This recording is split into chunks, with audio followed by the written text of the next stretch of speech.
Palavra da Verdade, com Hernandes Dias Lopes. Hoje eu quero partilhar com vocês o texto de Apocalipse, capítulo 1. Peço que você abra comigo esse belíssimo texto das Escrituras.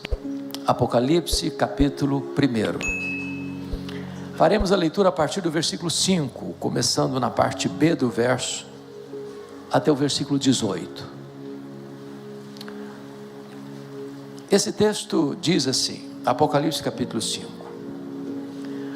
Aquele que nos ama e pelo seu sangue nos libertou dos nossos pecados e nos constituiu reino, sacerdotes para o seu Deus e Pai, a Ele a glória e o domínio pelos séculos dos séculos. Amém. Eis que vem com as nuvens, e todo olho o verá, até quantos o traspassaram. E todas as tribos da terra se lamentarão sobre ele, certamente. Amém. Eu sou o Alfa e o Ômega, diz o Senhor Deus, aquele que é, que era e que há de vir, o Todo-Poderoso. Eu, João, irmão vosso e companheiro na tribulação, no reino e na perseverança. Em Jesus achei-me na ilha chamada Patmos, por causa da palavra de Deus e do testemunho de Jesus. Achei-me espírito no dia do Senhor, e ouvi por detrás de mim grande voz, como de trombeta, dizendo: o que vês, escreve em livro e manda às 7 igrejas: Éfeso, Esmirna, Pérgamo, Tiatira, Sardes, Filadélfia e Laodiceia. Voltei-me para ver quem falava comigo, e voltado vi 7 candeeiros de ouro, e no meio dos candeeiros um semelhante a filho de homem, com vestes talares e cingido à altura do peito com a cinta de ouro. A sua cabeça e cabelos eram brancos como alva-lã, como neve, os olhos como chama de fogo, os pés semelhante ao bronze polido, como que refinado numa fornalha, a voz como voz de muitas águas. Tinha na mão direita 7 estrelas, e da boca saía-lhe uma afiada espada de 2 gumes. O rosto brilhava como o sol na sua força. Quando o vi, caí a seus pés como morto. Porém ele pôs sobre mim a mão direita, dizendo: não temas, eu sou o primeiro e o último, e aquele que vive. Estive morto, mas eis que estou vivo pelos séculos dos séculos, e tenho as chaves da morte e do inferno. Amém. Meus amados, quando o apóstolo João, no final do 1º século, escreveu essas palavras, a igreja estava vivendo os seus dias mais difíceis, mais dolorosos. Os crentes estavam sendo queimados vivos. Os crentes estavam sendo crucificados. Os crentes estavam sendo jogados às feras. Havia um banho de sangue, uma perseguição truculenta.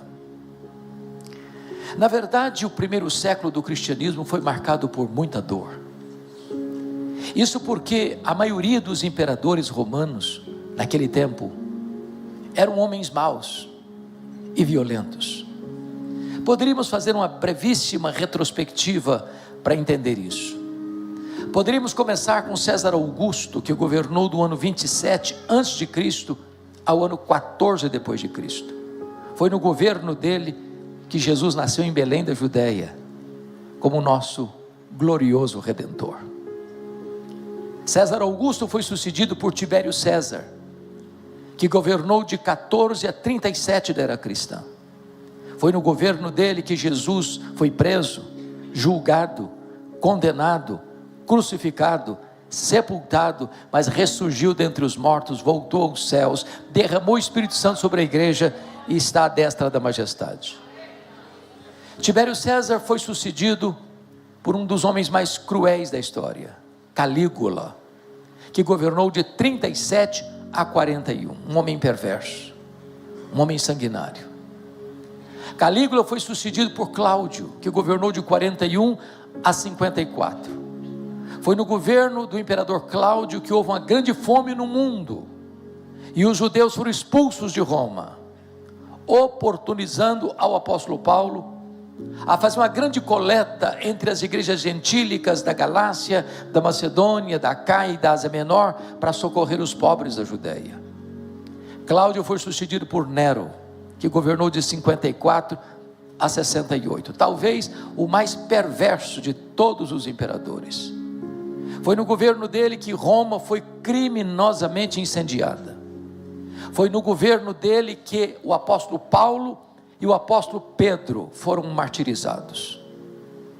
Nero foi sucedido por Vespasiano, que governou de 69 a 79. E foi no governo de Vespasiano que se inaugurou em Roma, no ano 70, o Coliseu Romano, o Anfiteatro da Morte. Que numa festa de inauguração de 100 dias, mais de 10 mil crentes foram mortos com requinte de crueldade. Nesse mesmo ano 70, no governo de Vespasiano, Tito Flávio cerca Jerusalém, e invade Jerusalém, destrói Jerusalém, e incendeia o templo de Jerusalém, e dispersa os judeus pelo mundo, na mais longa diáspora de todos os tempos, desde o ano 70 a 14 de maio de 1948. Vespasiano foi sucedido por Tito Flávio, o mesmo general que destruiu Jerusalém, agora é imperador romano, e ele governa de 79 a 81. Mas Tito Flávio é sucedido por Domiciano. Domiciano governa de 81 a 96. O primeiro imperador a rogar para si o título de Senhor e Deus. Tão mau ele era, que foi chamado de segundo Nero, ou Nero redivivo. E foi esse imperador Domiciano que deporta o apóstolo João, então pastor da igreja de Éfeso, para aquela colônia penal, para aquela ilha vulcânica do Mar Egeu, para a ilha de Patmos. Vale destacar que a essas alturas, todos os demais apóstolos de Jesus já estavam mortos, e todos mortos pelo viés do martírio. João era o último representante do colégio apostólico, a última voz apostólica daquele século, e certamente a intenção de Domiciano era calar a voz do último apóstolo de Jesus, e numa linguagem bem brasileira, jogar uma pá de cal na igreja tão sofrida. Todas as portas para João estavam fechadas na terra. Porém, quem comanda a história não são os poderosos deste século. Quem comanda a história não são os homens. Quem comanda a história é Deus. E é por isso que quando as portas se fecharam para João na terra, Deus abriu-lhe uma porta no céu e disse: sobe para aqui, e eu te mostrarei não as coisas que talvez aconteçam, não as coisas que podem acontecer, eu te mostrarei as coisas que devem acontecer. Quem tem as rédeas da história nas mãos é o poderoso Deus a quem estamos servindo nesta noite. Era um dia de domingo, era o dia do Senhor, quando João escuta atrás dele uma voz como de trombeta, dizendo: o que vês escreve em livro e manda às 7 igrejas: Éfeso, Esmirna, Pérgamo, Tiatira, Sardes, Filadélfia e Laodiceia. Quando ele se volta para ver quem falava com ele, ele não vê quem falava com ele, ele via 7 igrejas, e no meio das igrejas um semelhante a filho de homem. O mundo só pode ver Jesus na igreja e através da igreja. Mas quem é este que João vê no meio da igreja? Este é tudo no tempo e na eternidade.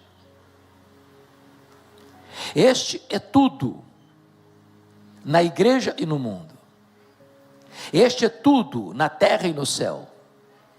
Este é tudo no Antigo e no Novo Testamento. Este é a semente da mulher. Este é o descendente de Abraão. Este é o Cordeiro da Páscoa.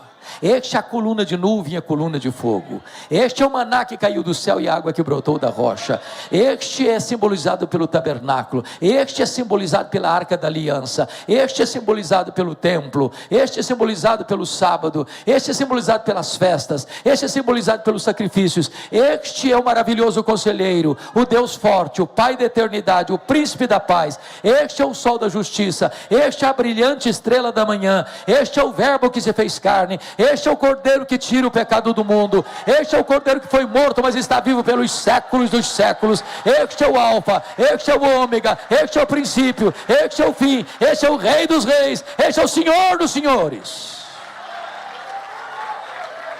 Eu quero, à luz desse texto, trazer 3 lições para nós nesta noite.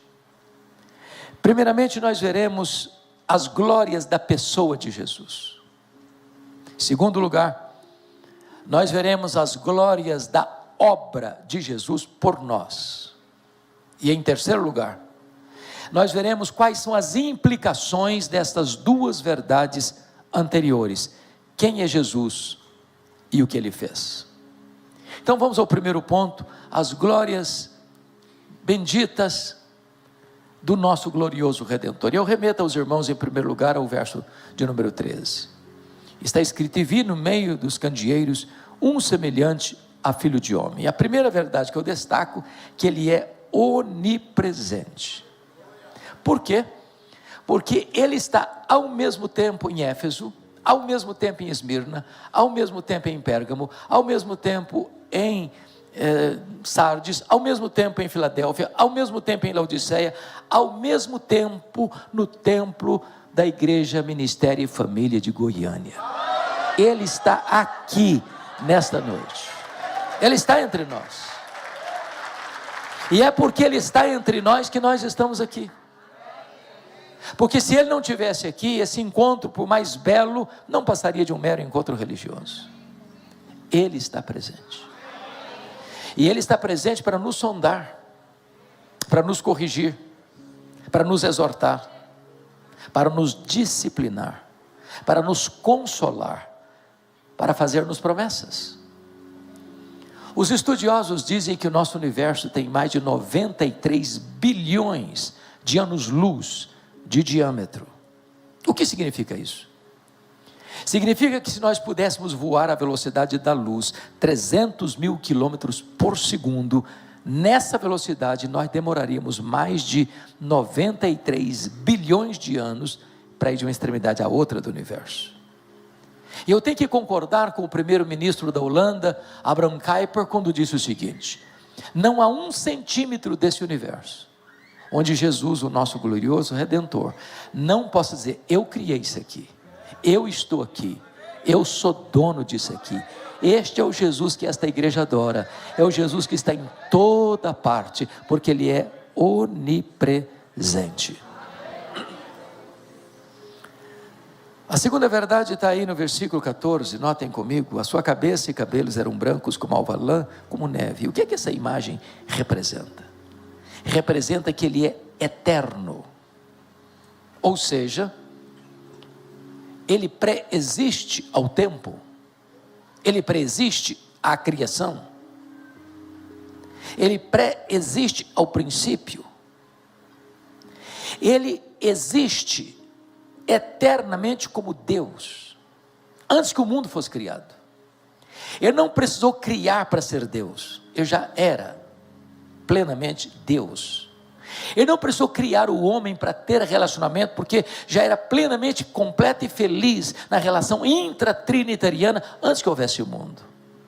Ele habita antes do tempo, fora do tempo, além do tempo, porque é transcendente. Ele habita dentro do tempo, porque ele é imanente. Ele não foi criado, ele é o Criador. Ele não passou a existir, ele é o Pai da eternidade. Ele é Deus de eternidade a eternidade. Este é o Jesus que estamos adorando nesta noite.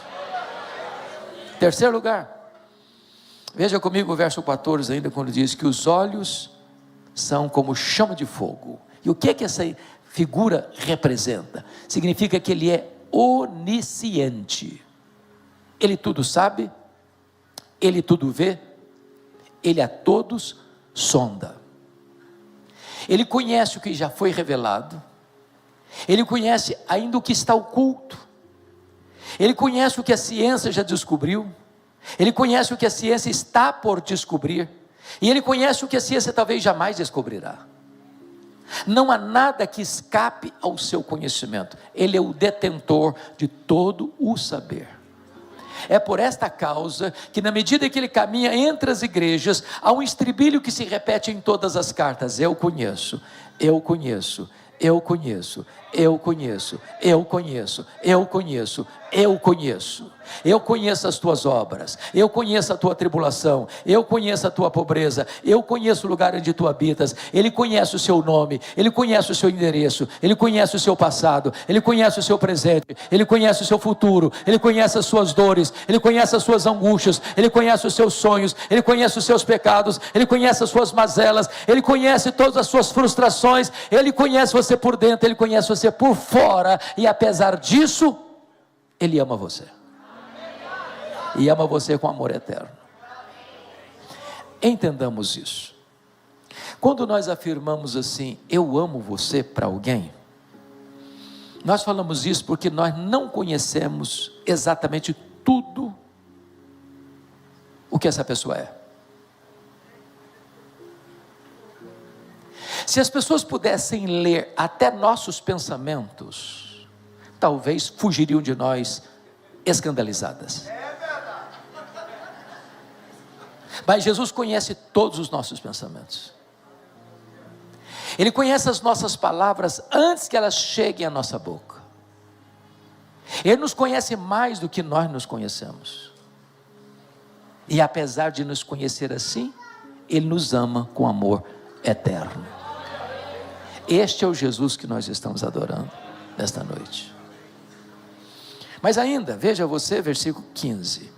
Os pés semelhante ao bronze polido, como que refinado na fornalha. O que significa isso? Significa que Ele é onipotente. Em outras palavras, ninguém pode derrotá-lo. Ninguém pode vencê-lo. Ninguém pode destroná-lo.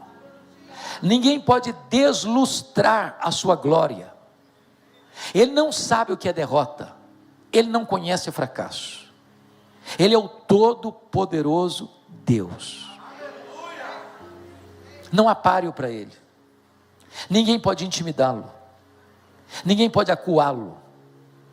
Ninguém pode triunfar sobre Ele. Ele é o todo-poderoso Deus. Ele é aquele que coloca debaixo dos seus pés todos os seus inimigos.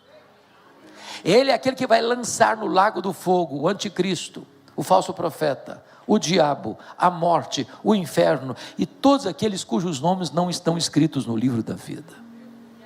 De vez em quando, algumas pessoas do topo da sua tola arrogância tentam desafiar Jesus ou humilhá-lo.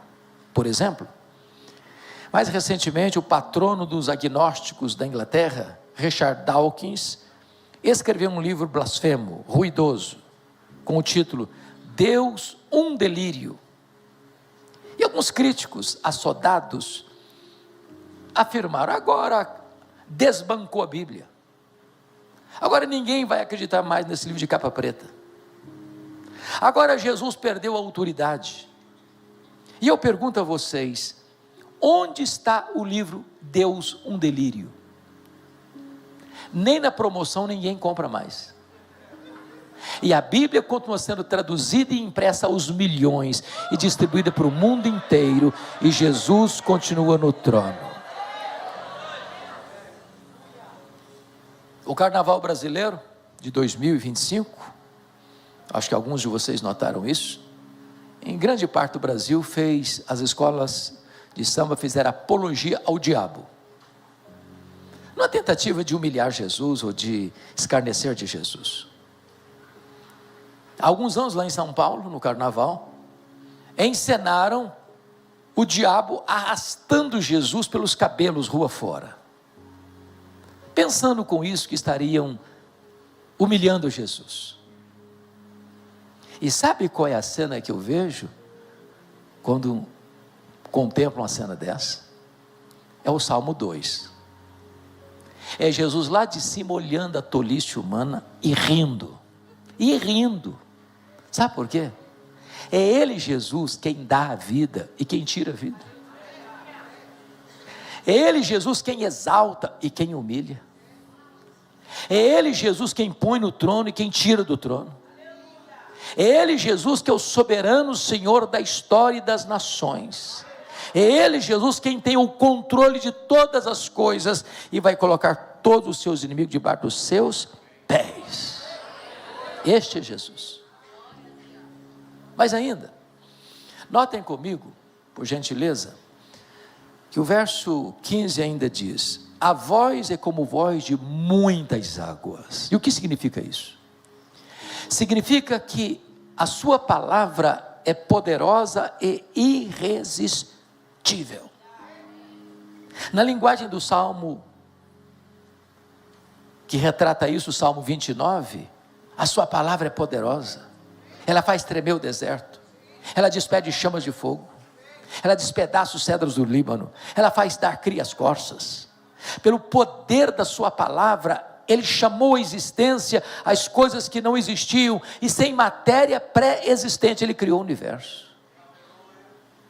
A sua voz é tão poderosa que ele dá uma ordem, o sol para, ele dá uma ordem, as estrelas aparecem, ele dá uma ordem, o mar se acalma, ele dá uma ordem, o vento cessa, ele dá uma ordem, a enfermidade tem que encerrar o seu ciclo, ele dá uma ordem, os demônios têm que bater em retirada, ele dá uma ordem, os anjos saem para obedecê-lo. E essa voz poderosa está ecoando aqui nesta noite, porque é a voz que emana da sua palavra, ela é irresistível. Mas notem mais, por favor, versículo 16.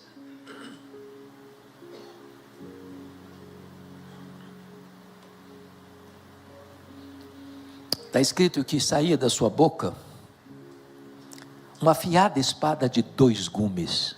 E o que significa isso? Significa que Jesus é o vencedor, e que nas batalhas da história, ninguém pode derrotá-lo.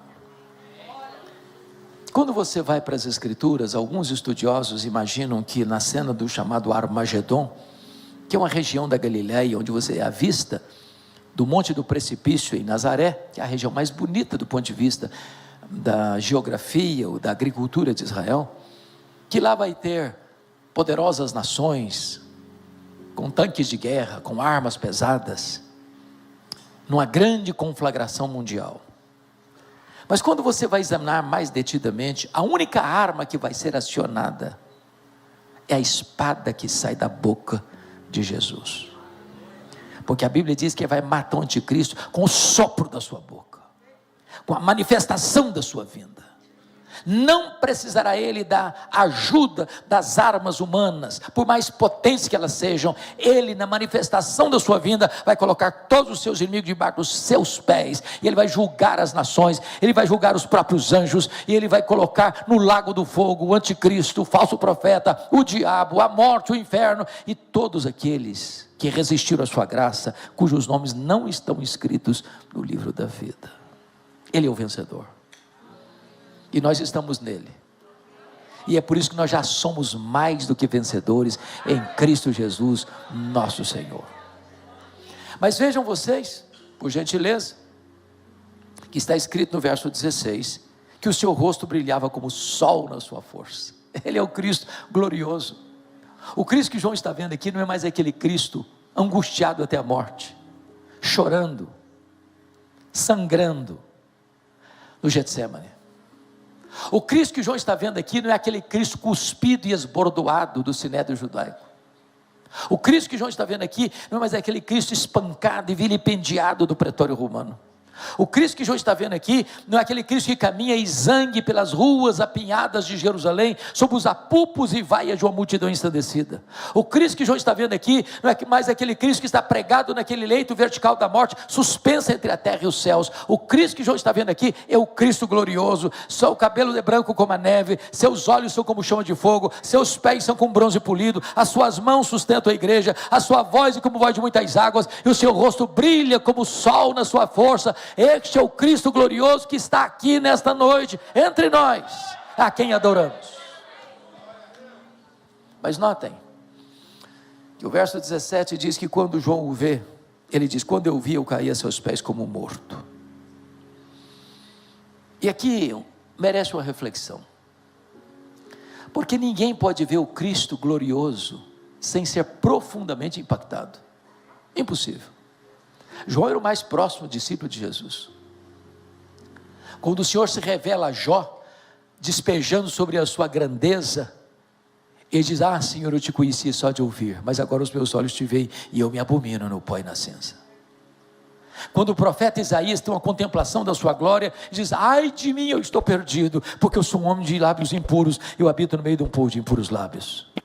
Quando Saulo de Tarso tem uma visão da sua glória, ele caiu ao chão cego, diz: quem és tu, Senhor? Eu sou Jesus a quem tu persegues. Quando João o vê na ilha de Pátimo, ele cai aos seus pés como morto. É o Cristo glorioso, e nós não poderíamos suportar a sua glória na nossa natureza terrena e pecaminosa. Mas ele é o Cristo da nossa restauração. Porque diz a Bíblia que pôs a mão direita sobre João e disse assim: ô João, fica com medo não, porque eu sou o primeiro e eu sou o último. Eu estive lá no começo, eu vou estar lá no fim, e eu estou com você em todo o processo. Ô João, não fica com medo não, porque eu já estive morto, mas eu estou vivo pelos séculos dos séculos. Nós não estamos aqui adorando o Cristo que esteve vivo e está morto, nós estamos adorando o Cristo que esteve morto e está vivo pelos séculos dos séculos. Ele diz: não fica com medo não, João, porque eu tenho as chaves da morte e do inferno. Quem tem as chaves tem o poder, quem tem as chaves tem a autoridade, quem tem as chaves tem o domínio. Jesus manda no céu, Jesus manda na terra, Jesus manda até no inferno. Ele é o soberano Senhor do universo, e é este Cristo glorioso e vencedor que nós estamos adorando nesta noite. Ele é. Bom, dito isto, vamos ao segundo ponto da mensagem. Vamos ver agora a glória não da sua pessoa, mas a glória da sua obra. Sua obra por nós. E vamos começar com o versículo 5, a parte B, quando está escrito: aquele que nos ama. E a primeira verdade que eu quero destacar é esta: Jesus ama você. Eu vou repetir porque essa frase não é comum. Jesus ama você. Eu não conheço nada mais eficaz para curar autoestima achatada e complexo de inferioridade do que esta verdade: Jesus ama você. Os nossos irmãos puritanos da Inglaterra do século 17 costumavam perguntar: achas pouco os seres amados por Deus? Quer mais? Mas Ele ama você com amor eterno. Sabe o que significa isso? Não tinha céu, não tinha terra, não tinha mar, não tinha estrelas, não tinha galáxias, não tinha mundos estelares, não tinha anjos, mas você já estava no coração de Deus. Portanto, o amor dele por você é um amor incondicional. Em outras palavras, não há nada que você possa fazer para ele amar você mais, não há nada que você possa fazer para ele amar você menos. Ele ama você com amor eterno. Agora preste atenção: a causa do amor dele por você não está em você, não está em mim. Ele não passou a nos amar porque nós o amamos, não. Ele nos amou primeiro. O nosso amor por Ele é o refluxo do fluxo do amor dele por nós. Ele não ama você por causa dos seus méritos, Ele ama você apesar dos seus deméritos. Ele não ama você por causa das suas virtudes, Ele ama você apesar dos seus pecados. Ele amou você quando você e eu éramos fracos, ímpios, pecadores e inimigos. O amor dele por nós é um amor imerecido, e mais, é um amor provado. Deus prova o seu próprio amor para conosco pelo fato de ter Cristo morrido por nós, sendo nós ainda pecadores. Portanto, nunca duvide do amor de Jesus por você, porque Ele não escreveu em letras de fogo nas nuvens: eu te amo. Ele esculpiu na cruz do Calvário: eu te amo. A segunda verdade está aí no versículo 5 ainda, quando diz assim: e pelo seu sangue nos libertou dos nossos pecados. A segunda verdade é que não só Ele ama você, Ele morreu por você. Ele morreu por você. Paulo diz: dificilmente alguém morreria por um justo. Talvez por um justo até que alguém anime a morrer. Mas Deus prova o seu próprio amor para conosco pelo fato de ter morrido por nós, sendo nós fracos, ímpios, pecadores e inimigos. Ele não morreu por você porque ele foi uma vítima indefesa da máquina poderosa do Império Romano. Ele não morreu por você porque ele caiu nas malhas das tramas e conspirações do sinédrio judaico. Ele não morreu por você porque Judas o traiu por ganância, ou porque Pedro negou por covardia, ou porque Pilatos o sentenciou por conveniência política. Não. Ele não morreu como um mártir. Ele não foi para aquela cruz esperneando. Aliás, ele diz: ninguém tira a minha vida de mim, pelo contrário, eu espontaneamente a dou. Ele caminhou para aquela cruz como um rei caminha para a sua coroação. A Escritura diz que ele não levou em conta a vergonha, a ignomínia da cruz, pela alegria que lhe estava proposta, a alegria de morrer em nosso lugar, morrer pelos nossos pecados, para nos dar a vida eterna. Mas com que propósito ele morreu? O texto responde: para nos libertar dos nossos pecados. Então significa que o pecado escraviza. Aquele que pratica o pecado é escravo do pecado. E eu quero lhe dizer nesta noite que nenhuma psicologia de autoajuda resolve o problema do seu pecado. Nenhuma terapia psicológica, nenhuma sessão de aconselhamento ou de psicologia de autoajuda resolve o problema da sua culpa. Mas Jesus morreu para que pelo seu sangue a escravidão do pecado chegue ao fim. E ele quebra as cadeias, ele rompe os grilhões, ele faz de você alguém verdadeiramente livre. Talvez você está aqui hoje, ou talvez você está nos acompanhando pelas mídias sociais, e você está prisioneiro de um pecado, prisioneiro de um vício, prisioneiro de um hábito, prisioneiro do pecado, prisioneiro das suas mazelas, mas Jesus está aqui nesta noite para livrar você, para libertar você, para tornar você verdadeiramente livre, porque o sangue de Jesus nos purifica de todo o pecado. Não importa quão longe você foi, não importa quão profundamente você caiu, não importa quão você esteja acorrentado pelas correntes grossas do pecado, hoje Jesus está aqui para salvar você, para libertar você, para tornar você verdadeiramente livre. Mas uma terceira coisa, veja comigo o verso 6, primeiro ele amou você, segundo ele morreu por você, terceiro, ele exaltou você. Porque o texto diz: e nos constituiu reino, sacerdotes para o seu Deus e Pai. Bom, é sabido de todos vocês que lá no Antigo Testamento, nenhum rei podia ser sacerdote, e nenhum sacerdote podia ser rei, exceto Melquisedeque, que era um tipo de Cristo. O rei Uzias, do topo da sua arrogância, depois de 5 décadas no poder, usurpou o ofício sacerdotal e entrou no templo para queimar incenso, e Deus o sentenciou com lepra até a morte. Mas Jesus veio e ocupou o tríplice ofício: profeta, sacerdote e rei.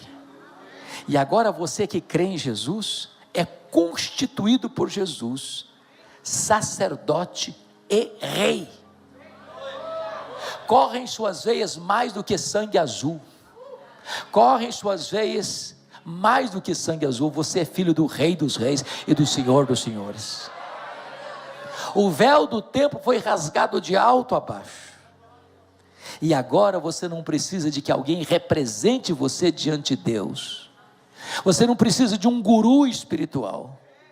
Agora você tem livre acesso à presença de Deus por meio de Jesus Cristo, nosso mediador. Você pode falar com Ele a qualquer hora, em qualquer lugar, sob quaisquer circunstâncias. Você tem liberdade de entrar na sala do trono, porque você é sacerdote, você é rei, você foi elevado à posição mais gloriosa, você já está sentado com Cristo nas regiões celestes, acima de todo principado e potestade. Ele exaltou você. Mas em quarto lugar, primeiro ele amou você, segundo ele morreu por você, terceiro ele exaltou você, quarto, Ele voltará para você. Veja o verso 7 comigo. O verso 7 nos informa que: eis que vem com as nuvens, e todo o olho verá, até quantos o traspassaram. Está aqui, meus irmãos, a segunda vinda de Cristo, como a acrópole da nossa esperança, como o pináculo da nossa fé, como o ponto mais alto da nossa redenção, como a consumação da nossa redenção. Jesus voltará. Jesus voltará. Às vezes a gente olha para esse mundo tão confuso, tão complicado, tão difícil, tão doloroso, e às vezes somos tentados a pensar que a história está sem rumo, como um caminhão sem freio ladeira abaixo. Ou às vezes somos tentados a pensar que a história está dando volta, como os gregos pensavam. Não, a história é teleológica, ela caminha para um telos, para um fim, para uma consumação, e a vitória está determinada. A vitória é de Cristo e da sua igreja. Ele voltará em majestade e glória. Ele vai colocar os seus inimigos debaixo dos seus pés. Ele vai estabelecer o seu reino de glória, e ele vai reinar com a sua igreja para sempre e sempre e sempre. Nós estamos como que na ponta dos pés, aguardando e apressando o dia da volta do Senhor Jesus, dizendo: Maranata, ora vem, Senhor Jesus. Os sinais são eloquentes, o engano religioso está aí, as guerras e os rumores de guerras estão aí, os terremotos estão aí, as pestilências estão aí, o esfriamento do amor está aí, a multiplicação da iniquidade está aí, a perseguição religiosa está aí, a apostasia está aí, tudo está sendo preparado, e Jesus breve voltará, e nós precisamos estar prontos para aquele grande dia da volta do nosso glorioso Redentor. Como ele voltará? Como ele voltará? Em primeiro lugar, ele voltará pessoalmente. Ele não vai mandar um emissário. O mesmo que subiu é o que vai descer. Segundo, ele voltará visivelmente, todo o olho verá. Vai ser o fato mais público da história.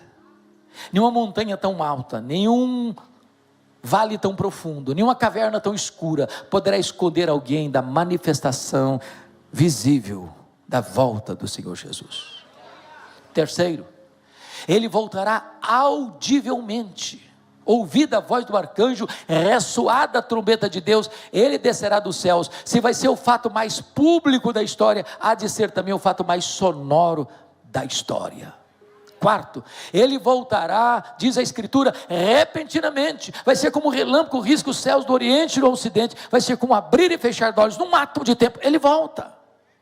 Portanto, ou você tem azeite na sua lamparina, ou não vai dar para preparar de última hora. E ele nos alertou: vigiai, porque não sabeis o dia e nem a hora. Se vai ser de tarde, se vai ser de noite, ou se vai ser de manhã o cantar do galo. E eu posso lhes garantir que Jesus voltará de tarde, que Jesus voltará de manhã, que Jesus voltará de noite. É claro que ele está falando de fuso horário. Você volta de manhã no Brasil e volta de noite no Japão. Você volta de manhã no Brasil e volta de tarde na Europa. Então Jesus voltará de manhã, Jesus voltará de tarde, Jesus voltará de noite. É preciso estar preparado para quando ele voltar. Como Jesus voltará? Ele voltará inesperadamente, vai ser como um ladrão que não manda um WhatsApp para você dizendo: prepara um pão de queijo, uma pamonha, porque eu estou chegando na sua casa.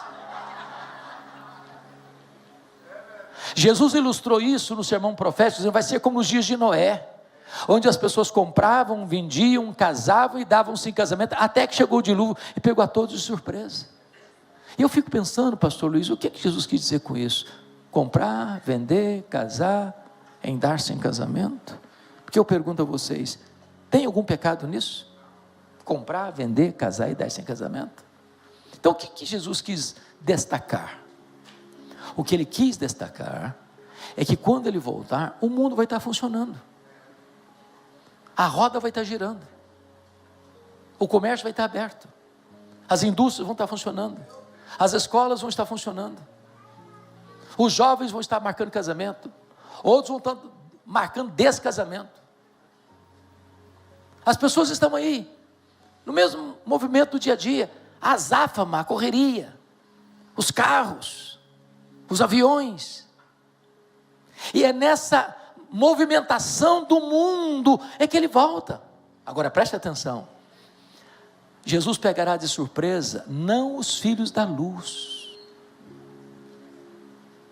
porque os filhos da luz estão aguardando, apressando o dia da volta de Jesus, dizendo: Maranata, ora vem Senhor Jesus. Como perguntaram para João Wesley: João Wesley, o que você gostaria de estar fazendo quando Jesus voltar? Ele respondeu: eu gostaria de estar fazendo o que eu faço todo dia, porque todo dia eu estou esperando, todo dia eu estou aguardando, todo dia eu estou dizendo: Maranata, ora vem Senhor Jesus. Ele amou você, Ele morreu por você, Ele exaltou você, Ele voltará para você. Essa é a gloriosa obra do nosso Redentor. Vamos agora então ao último ponto da mensagem. Quais são as implicações dessas duas verdades anteriores? Primeira implicação: então você não precisa ter medo da vida, porque ele diz: eis que eu estou vivo pelos séculos dos séculos. Convenhamos, irmãos, tem muita gente hoje com medo da vida, tem muita gente hoje que tem medo de viver, tem muita gente hoje se embriagando nas esquinas de Goiânia porque não suporta a vida. Tem muita gente hoje jogando droga nas veias porque não aguenta a vida. Tem muita gente hoje flertando com a morte, pulando no abismo do suicídio porque não aguenta a vida. Mas quando alguém tem um encontro com Jesus, a vida sorri para ele, porque Jesus é a própria vida. Ele veio para trazer vida e vida em abundância. Ele oferece para você a própria vida eterna. Quando você tem um encontro com Jesus, você pode dizer logo de manhã: este é o dia que o Senhor fez, alegremo-nos e regozijemo-nos nele. Não importa se é dia de festa ou dia de luto, não importa se é dia de sol ou dia de chuva, não importa se é dia de calmaria ou dia de tempestade, não importa se é dia de ganho ou se é dia de perda, você com Jesus celebra a vida, porque a vida é um dom de Deus, é um presente de Deus, e Ele trouxe para você vida, e vida em abundância. Segundo lugar, então você não precisa ter medo da morte, pois Jesus disse: eu estive morto, mas eu estou vivo pelos séculos dos séculos. Se a morte é o rei dos terrores, e Jesus é o rei dos reis. Ele entrou nas entranhas da morte, ele arrancou o aguilhão da morte, ele matou a morte, e ele ressurgiu, inaugurando a imortalidade, e ele é a ressurreição e a vida, e aquele que crê nele não morrerá eternamente, mas já passou da morte para a vida. Agora o túmulo não é o nosso último endereço, agora a morte não tem a última palavra. Agora, para o crente, morrer é deixar o corpo e habitar com o Senhor, é partir para estar com Cristo, o que é incomparavelmente melhor. Você não precisa ter medo da morte. A morte morreu na morte de Cristo, e Ele ressuscitou. A morte nunca mais vai ressuscitar, mas Jesus ressuscitou. Terceira implicação: então você não precisa ter medo do desconhecido. E eu preciso de esclarecer um ponto aqui. Permita-me uma pergunta pessoal, e não tenham constrangimento de se manifestarem.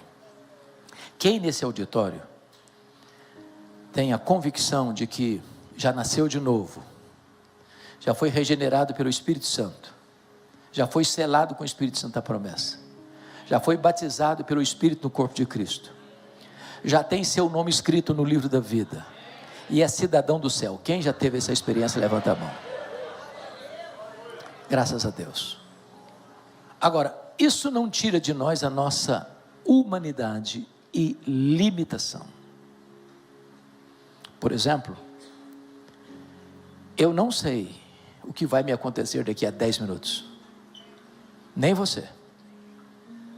Sabemos que vamos para o céu é a nossa casa, é a nossa pátria, é o nosso lar, mas não sabemos o que vai nos acontecer amanhã. Então deixa eu esclarecer. Quando João foi levado para aquela ilha vulcânica do Mar Egeu, aquela colônia penal, a igreja estava vivendo dias muito sombrios. Os crentes estavam morrendo, martirizados.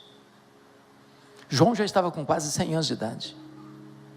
Seus pares já estavam mortos. E todos pelo viés do martírio.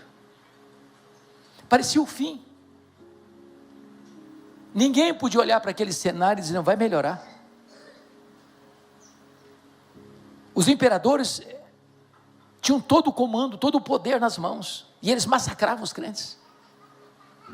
Mas quando tudo parecia perdido,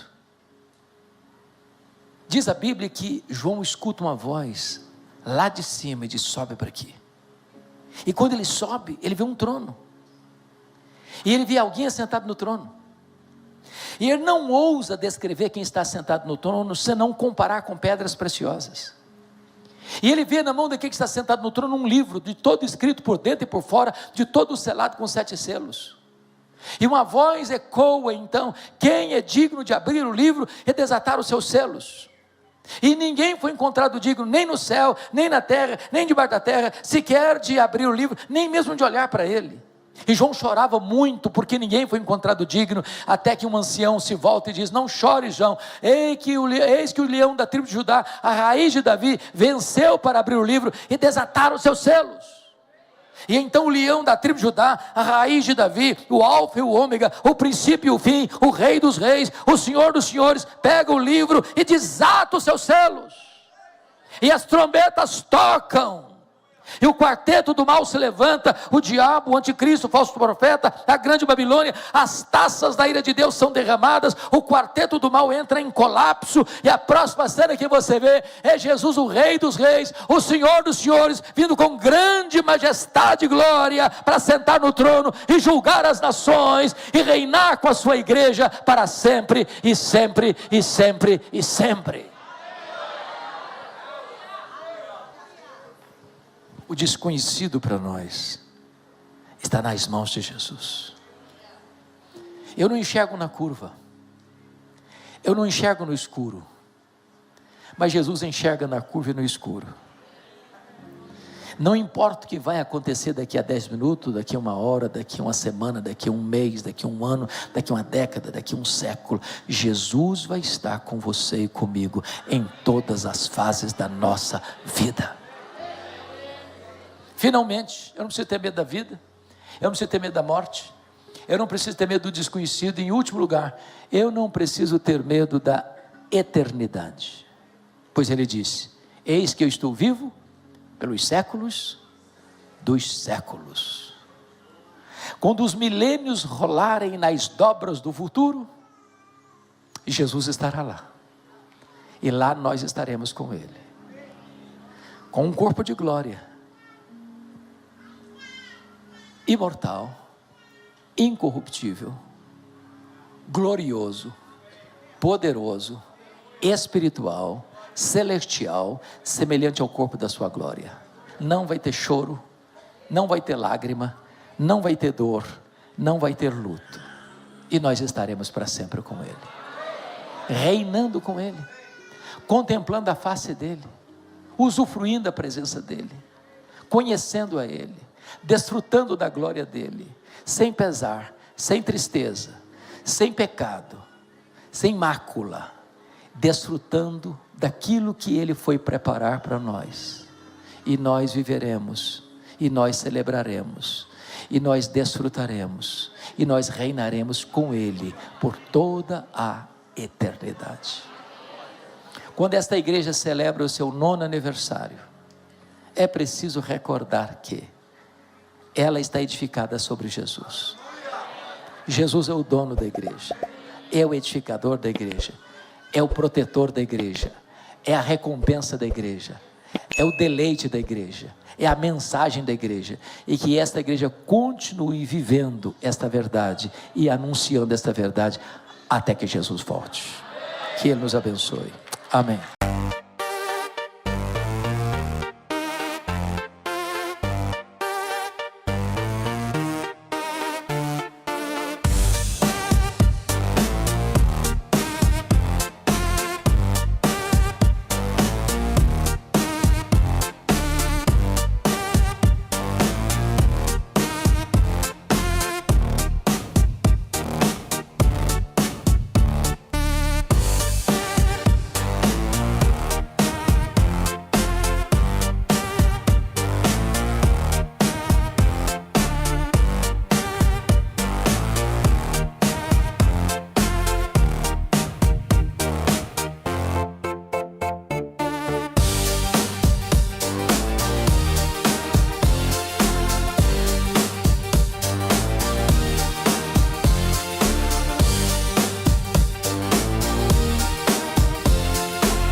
25 gradi a febbraio, c'è chi dice giorno perfetto per andare al mare, ma noi ci abbiamo un'altra idea, ce ne stiamo a casa.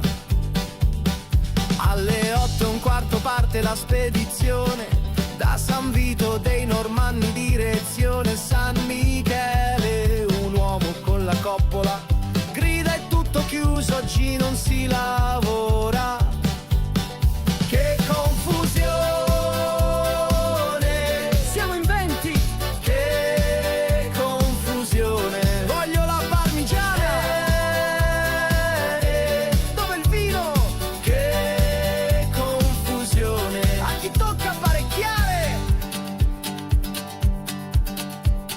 Non ci sono più forchette, non ci sono più piatti, non c'è più spazio nel frigorifero, non ci sono più sedie, non ci sono più bicchieri. Non ci sono più coltelli, non ci sono più cucchiai, non c'è più spazio nel frigorifero, non ci sono più sedie, non ci sono più bicchieri. Che confusione,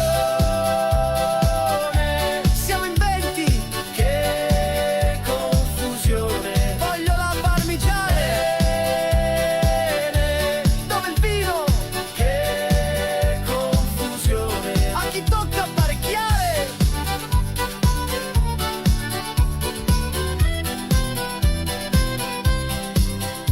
Se non mi liberi subito quella padella, non lo so che ti faccio. Amore, è finito il caffè, mi presti il tuo e te lo rifaccio.